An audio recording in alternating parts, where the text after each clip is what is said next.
Accent d'Europe, Catherine Roland.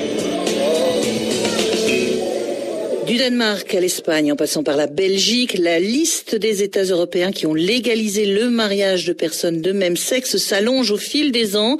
Mardi, c'était les députés français qui adoptaient le mariage pour tous, mais sans trancher sur la PMA. En Catalogne, de plus en plus de couples homosexuels français en désir d'enfant s'adressent à des cliniques spécialisées, alors qu'en Belgique, l'adoption se généralise chez les couples flamands LGBT. Et puis, si vous voulez savoir ce qu'est le jobbing, pas de panique, Eve Minot nous explique tout dans moins d'un quart d'heure. Bienvenue sur Accent d'Europe.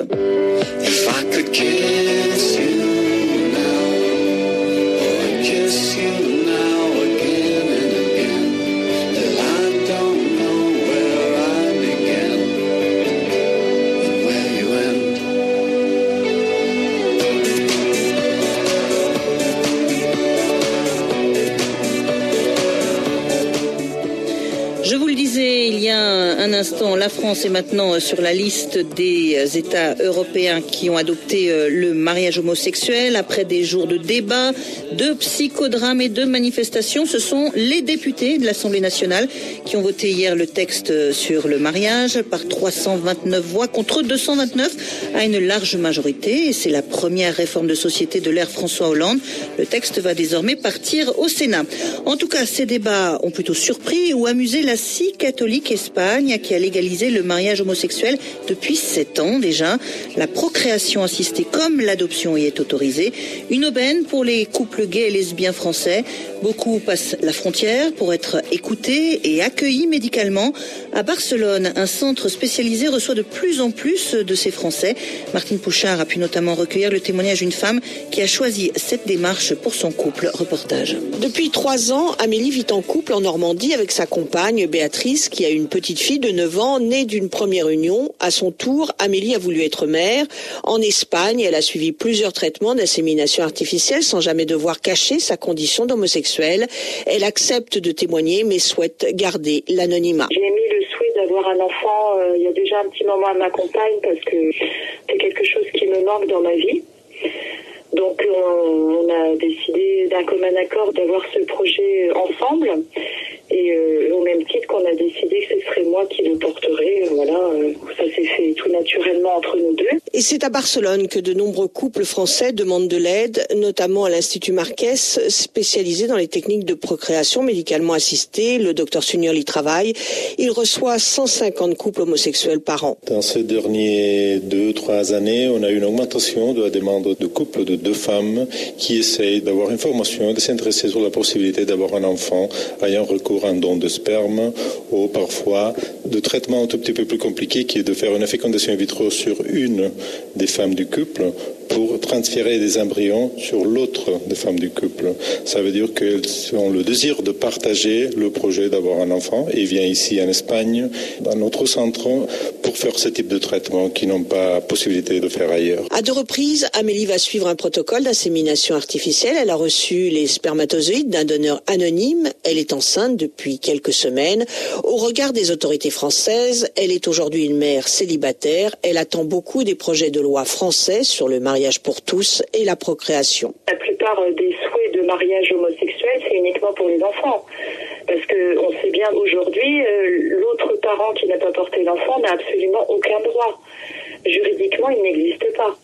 C'est totalement inégalitaire par rapport aux autres familles. On a les mêmes prestations de sécurité sociale, on a les mêmes prestations d'allocation familiale et pour autant, on n'a pas les mêmes droits parentaux. Ma compagne, elle est inexistante. Je vais déclarer une grossesse et une naissance d'un enfant comme parent isolé. C'est évident que c'est hypocrite. D'ailleurs, je vais peut-être à l'extrême toucher des droits de parents isolés alors que je ne le sais pas. Pour Amélie, la France est très en retard. Oui, je trouve qu'on est vraiment complètement arriéré à ce sujet-là et que les personnes qui sont contre, elles n'ont absolument rien compris à l'intention première de ce projet de loi et c'est dommage parce qu'on va encore tergiverser parce qu'on va vouloir donner la parole à tout le monde, ce qui est entendable, c'est pas le problème. Je trouve ça pas normal qu'on interdise à des gens d'être heureux et de pouvoir fonder un foyer sous prétexte qu'ils aiment une personne de même sexe. Le docteur Sugnol de l'Institut Marquès en est convaincu, c'est important pour ces femmes de pouvoir être écoutées, reconnues. Il parle d'expérience. Elles sentent un soulagement de pouvoir parler et sont fiers de pouvoir envisager cette réalité. On partage un peu l'enthousiasme de ces femmes qui parfois, ils ont fait un long parcours d'acceptation de cette difficulté, une charge émotionnelle qu'on perçoit au cours des visites de ces femmes. Depuis quelque temps, des hommes homosexuels viennent consulter, ils veulent aussi être parents. Ça nous arrive de plus en plus.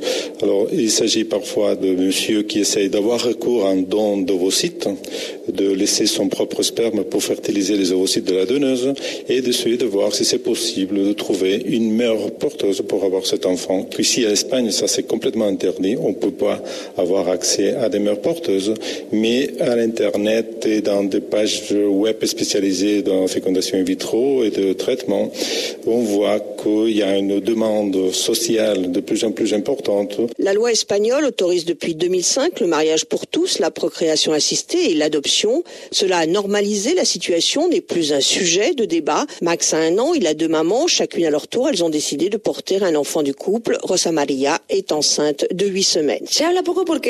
On en parle peu parce que la loi a juste normalisé un fait de société. C'est de l'ordre de l'intime, c'est une histoire personnelle si on ne contrevient pas à la loi.